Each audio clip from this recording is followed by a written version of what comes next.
Al-Fatihah.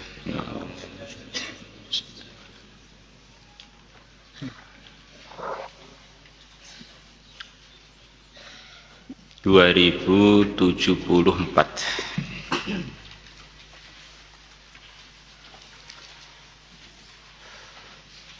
Bismillahirrahmanirrahim. Wa kharraja Ibnu Abi Dunya.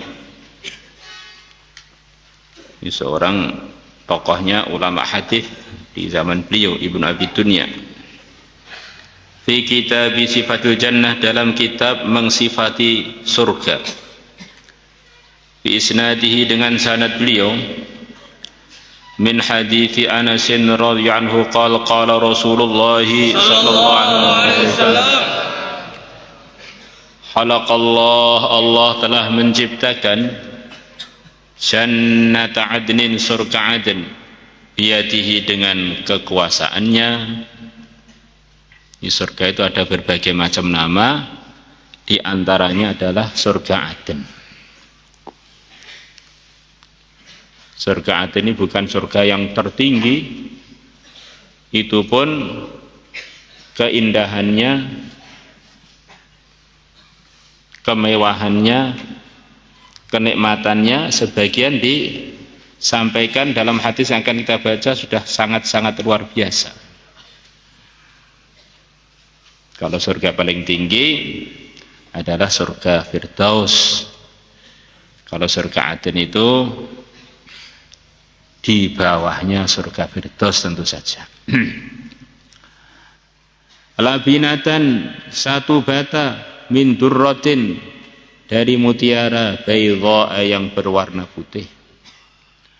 Walabinatan, dan satu bata, min yaqutatin hamra'a, dari batu yakut yang berwarna merah. Walabinatan, dan satu batu bata, min zabarjadatin khadra, dari batu zabarjud yang berwarna hijau. Penghuni surga itu dulu pernah tinggal di dunia. Banyak kesukaannya itu yang ada kemiripan dengan dunia ini, di dunia ini. Coba yang bicara, yang dengar itu sekarang lihat dirinya. Dalam badan kita itu ada berapa warna sih? Nah, sarungnya beda, jubahnya beda, sorbannya beda, jamnya beda. Nah, di antara sukanya manusia itu memang warna-warni. Allah. Sukanya begitu itu. Maka Allah lebih tahu mengenai apa yang menyenangkan ahli surga. Untuk laki-lakinya apa, untuk perempuannya apa. Dan untuk manusia yang di surga secara umum suka bahan-bahan yang berbeda, sebagaimana kita lihat rumah depan itu komplek. Nanti kan warnanya macam-macam, tidak satu warna. Mutanawwi'atul alwan.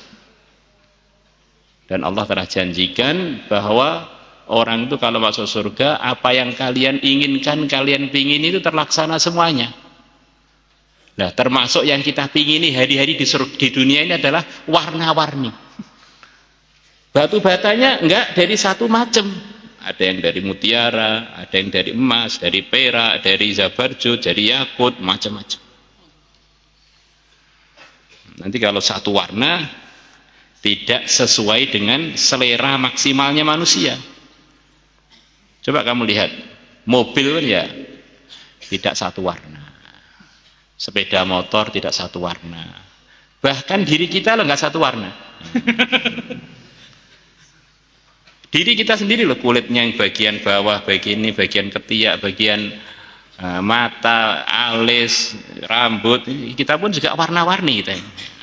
Kalau polosan wajah kita ini bentuknya sama, itu Masya Allah jelek. Ya Allah lebih tahu mengenai seleranya manusia. Ini Pak, kok gimana itu? Laki-laki di surga istrinya banyak, azwajun mutahharah, wa kawa'ib atraba. Dapat istri yang umurnya sepantaran, kemudian katesnya besar. Nah, gimana itu?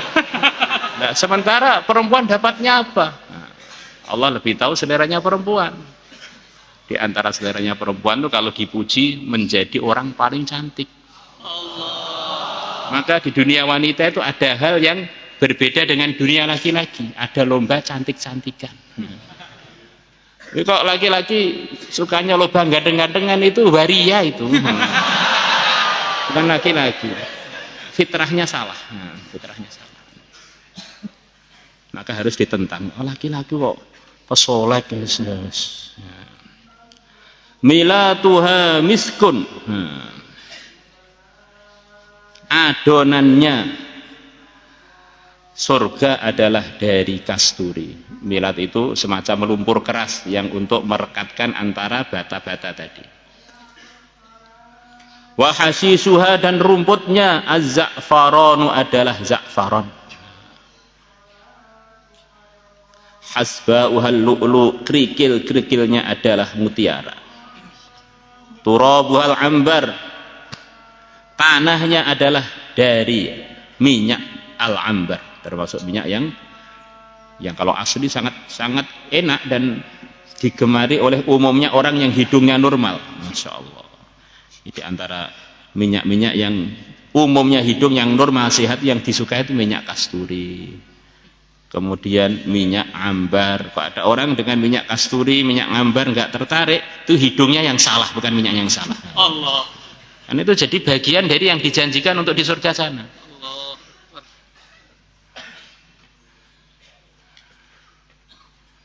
Tsumma qala laha, kemudian Allah berfirman kepada surga, intiqi, berbicaralah kamu. Di surga ini sebetulnya ya terusannya dunia ini, maksudnya terusannya ini hasil dari amalan-amalan di dunia. Kita ini ketika di dunia itu sebetulnya semua yang kita lihat seperti benda mati itu juga berbicara, juga berzikir mengikut alam mereka masing-masing. Wa iming syai'in illa yusabbihu bihamdihi walakin la tafqahuna tasbihahu. Tidak ada sesuatu benda pun, sesuatu apapun di dunia ini mesti membaca tasbih dan tahmid, subhanallah walhamdulillah, di antara ungkapannya begitu. Maka suatu hari di majelisnya yang mulia Nabi besar Muhammad SAW, hadir para sahabat, termasuk Sayyidina Abu Bakar, Sayyidina Umar, Sayyidina Utsman, dan sahabat-sahabat yang lain. Maka Nabi kita ngambil kerikil. Maka kerikil tadi di telapak tangan Nabi, itu dalam kitab Hadits Sahabah, ditampakkan oleh Allah kepada seluruh yang hadir. Ini kerikil ini berzikir, subhanallah walhamdulillah, subhanallah walhamdulillah, sambil bergerak-bergerak di tangan Nabi yang mulia. Setelah Nabi dipindah ke tangannya Sayyidina Abu Bakar, bergerak, dipindah lagi, orang majlis itu bergerak terus. Dan nanti benda-benda di dunia ini yang isinya ya dunia isinya apa sih? Air, angin, terus batu, macam begitu ya. Itu nanti pada hari kiamat yang diperlukan, diperintahkan oleh Allah untuk jadi saksi-saksi yang disuruh ngomong. Yauma idzin tuhadditsu akhbaraha bi anna rabbaka awhalaha. Pada hari di mahsyar nanti, hari mahsyar, hari kiamat, bumi ini akan cerita apa yang telah terjadi di bumi karena oleh Allah diperintahkan untuk bercerita. Maka di antara sifatnya orang-orang soleh adalah riqqatul hijab, di mana saja tidak pernah merasa tidak terawasi. Ini pulpen yang kamu bawa itu bisa bicara. Tasbih yang kamu bawa itu bisa bicara. Termasuk HP yang kamu sembunyikan itu bisa bicara. Allah. Rokok yang dimasukkan mulut itu juga bisa bicara. Allah. Masya Allah. Surat-surat cinta yang haram itu juga bicara. Allah. Begitu itu. Nah ini yang suruh bicara surga. Apakah kita tidak dengar ceritanya apa itu jari apa? Pohon kurma apa namanya? Jid'un nakhli. Glugu kurma yang asalnya dipakai oleh Nabi kita untuk berkhutbah. Kemudian datang seorang wanita pada Nabi, ya Rasulullah, saya punya anak pandai nukang kayu, ahli tukang kayu. Minta izin kepada Tuan untuk membuatkan mimbar untuk Tuan. Apakah Tuan izini? Ya, saya izini. Akhirnya Nabi kita dibuatkan mimbar. Selepas dibuatkan mimbar, Nabi kita berpindah dari biasanya mimbarnya bersandaran atau di glugu itu, beliau pindah ke mimbar baru yang telah dibuat oleh tukang kayu, sahabat yang tukang kayu tadi. Maka glugu itu di hadapan Nabi dan seluruh sahabat mengeluarkan suara nangis seperti nangisnya unta betina. Ya, unta betina itu nangisnya gimana ya? Mirip seperti tangisannya manusia yang sedihnya itu sudah puncaknya. Haus, masuk teriak-teriak begitu. Maka Nabi kita turun dari mimbar, kemudian menenangkan, mendiamkan glugu tadi sekian lama, seperti seorang ibu yang mendiamkan anaknya yang nggak mau diam-diam karena nangis. Terus maka Nabi bersabda, andaikan aku tidak turun dan usaha mendiamkan dia, dia akan terus nangis sampai hari kiamat. Allah.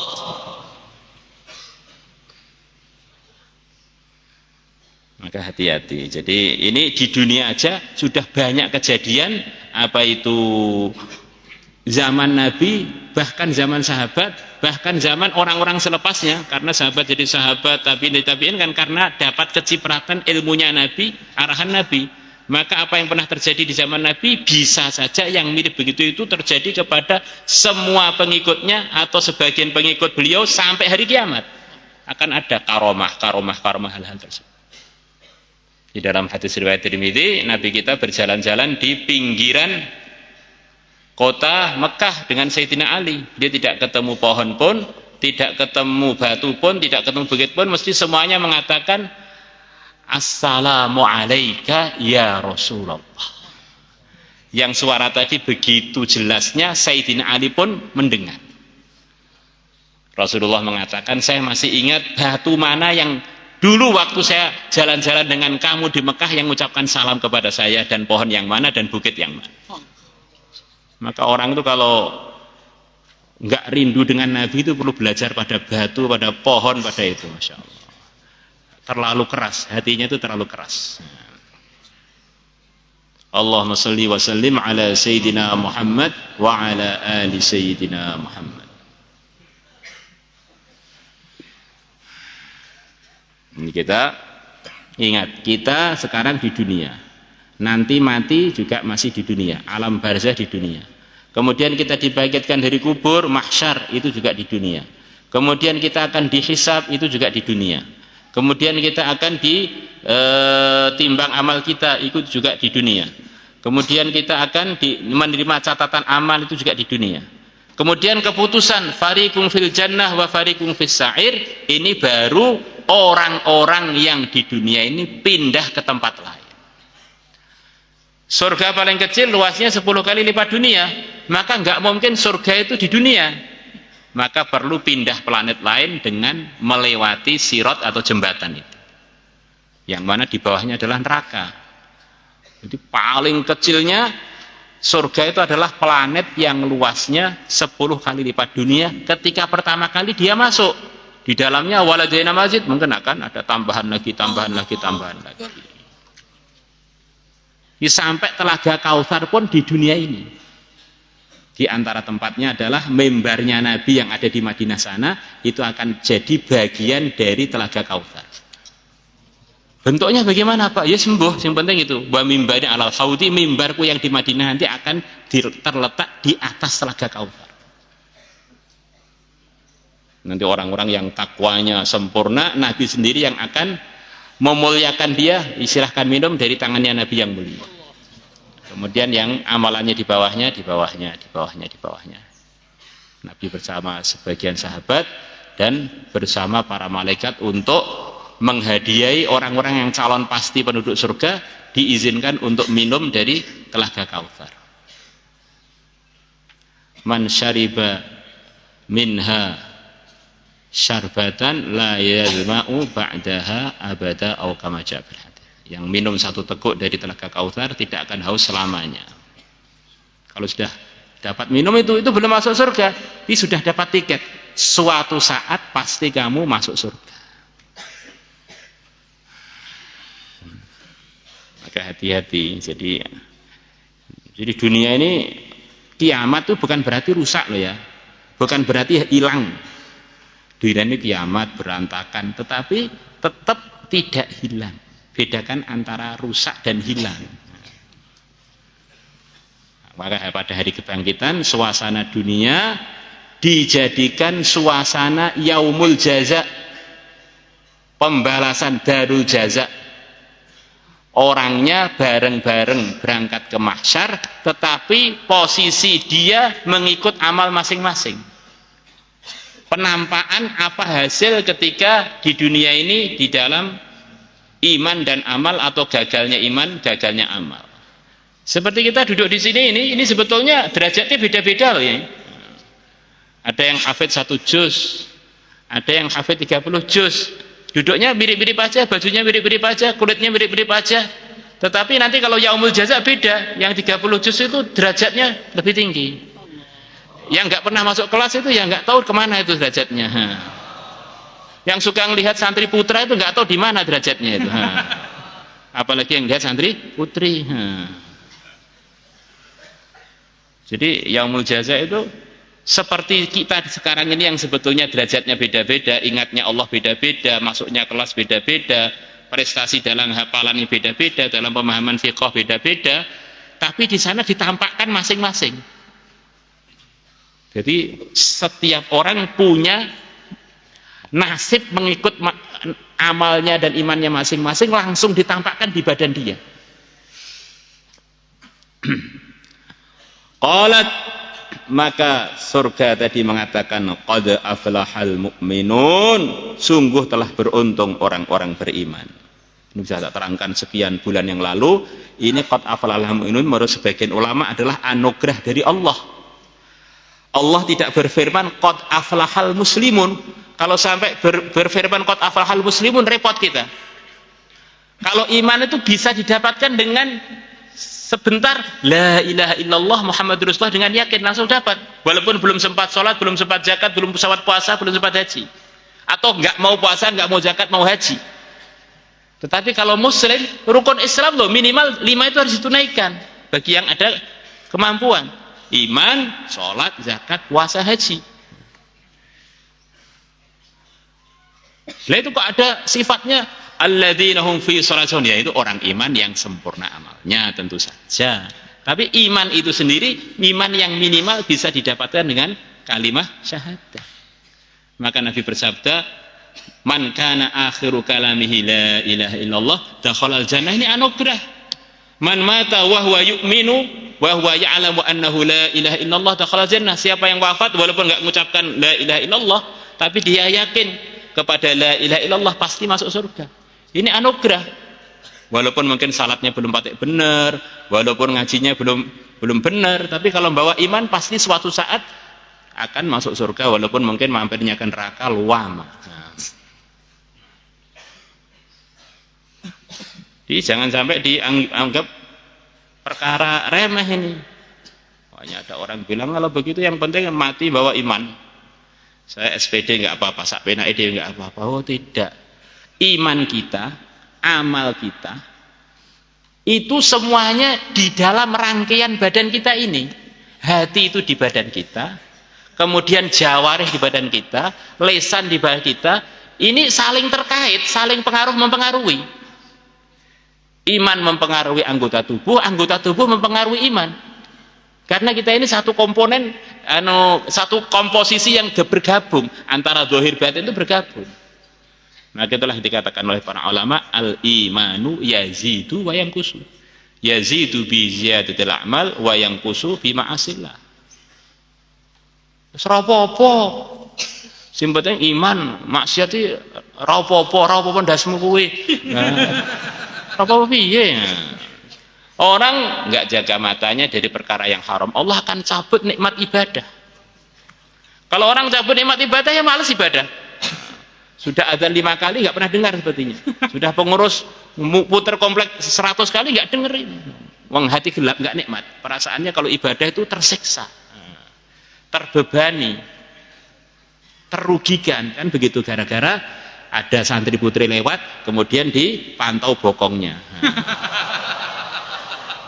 Gara-gara ada santri putra lewat dihitung kumisnya. Akhirnya begitu itu. Yang melanggar matanya, hatinya yang di dalam hati itu ada iman terkotor. Faqala Allah azza wa jalla, maka Allah azza wa jalla berfirman, wa jalali, demi keagunganku, la yujawiruni, tidak akan bertetangga denganku, fiki, di dalammu surga Aden, bakhilun, orang yang pelit. Di dalam sebuah hadis, orang itu kalau pelit itu al-bakhil ba'idun minallah, jauh dari Allah. Ba'idun minan nas, enggak punya teman. Ba'idun minal jannah, jauh dari surga. Qaribun minan nar, dekat dengan neraka. Jadi bakhil itu satu sifat yang buruk. Maka di antara anugerah Allah kepada sebagian hambanya, siapa yang oleh Allah dilindungi dari sifat pelit, maka ini termasuk orang-orang yang sukses. Begitu bahayanya sifat pelit. Karena agama ini semuanya itu memerlukan kedermawanan. Kedermawanan untuk korban waktu, kadang-kadang korban perasaan, bila diperlukan korban harta. Kalau orangnya pelit, nanti amal agama mungkin banyak atau bahkan semuanya akan dia tinggalkan. Karena perlu kedermawanan tadi. Tapi jangan ditafsiri kalau orang pelit itu berarti nggak beriman. Suatu hari yang mulia Nabi besar Muhammad SAW ditanya, apa ada orang iman yang pelit? Kurang lebih punya hadis, ada. Apa ada orang iman yang marahan? Ada. Ada orang iman yang sifat begini? Ada. Ada. Terakhir Nabi ditanya, apakah ada orang iman yang nggak bisa dipercaya? Nggak ada. Antara iman dan amanah itu selalu berkawan. Kalau amanah hilang, iman juga hilang. Jadi orang-orang yang nggak punya sifat amanah diancam oleh Nabi, memang kamu itu belum beriman. Jadi kalau la imana liman la amanata lahu, kebanyakan para muhadits mengatakan ini bukan nafyul kamal, ini nafyus sihah. Bukan tidak sempurna imannya orang yang tidak amanah, bukan. Orang yang tidak amanah itu diduga memang belum beriman. Allah. Beda dengan selain amanah. Kalau selain amanah, la yu'minu ahadukum hatta akuna ahabba ilaihi min walid, ini nafyul kamal, menafikan sempurnanya iman, belum sempurna. La yu'minu ahadukum hatta yuhibba li akhihi ma yuhibbu li nafsihi. Tapi kalau urusan amanah, sekian banyak ulama atau bahkan mayoritas ulama mengatakan itu nafyus sihah atau nafyul wujud, memang enggak ada gitu. Karena orang itu dengan sebab iman dia ini akan menimbulkan satu kesimpulan di hati dia bahwa Allah ngawasi, bahwa Allah itu ada, bahwa kamu akan disowankan kepada Allah. Sedikit banyak sifat amanah itu harus ada gitu. Orang ngaku iman kok sama sekali nggak bisa dipercayai, jadi iman opo kuwi? Cap reneng. Ini made in tidak ada gitu, belum dibuat itu. Jadi kesimpulannya iman tuh percaya pada Allah yang Maha Ghaib, yang selalu ngawasi dia, yang menciptakan dia. Lah katanya percaya kepada Allah, yakin kepada Allah, kok sama sekali dia nggak bisa dipercaya. Ini menunjukkan imannya itu bohong-bohongan gitu. Ini untuk kita, bukan untuk orang lain ya. Ini teman saya sepertinya belum beriman, semua saya tok yang beriman. Nah, ini nasihat untuk diri kita, bukan untuk orang lain.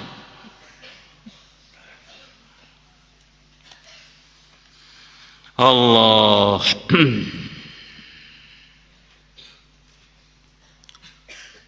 Tsumma ta'ala, kemudian membaca Rasulullah sallallahu alaihi wasallam. Ini diantara tertib kalau kita ceramah, kita itu Kalau kita telah membaca Al-Quran, telah memulai mengatakan qala Allah, maka kita langsung menyebutkan ayatnya, tidak perlu menyebutkan bismillah atau a'udzubillah.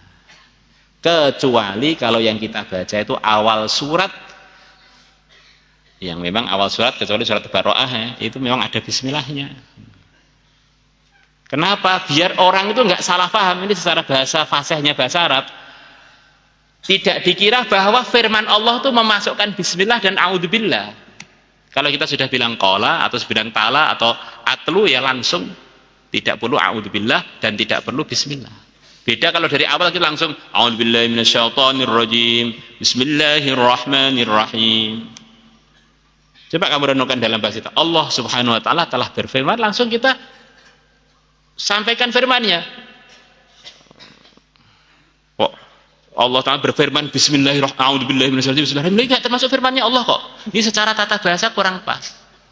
Menurut para muhakkik begitu itu. Kalau ada yang punya pendapat lain, silahkan. Dunia itu tidak sesempit daun kelor.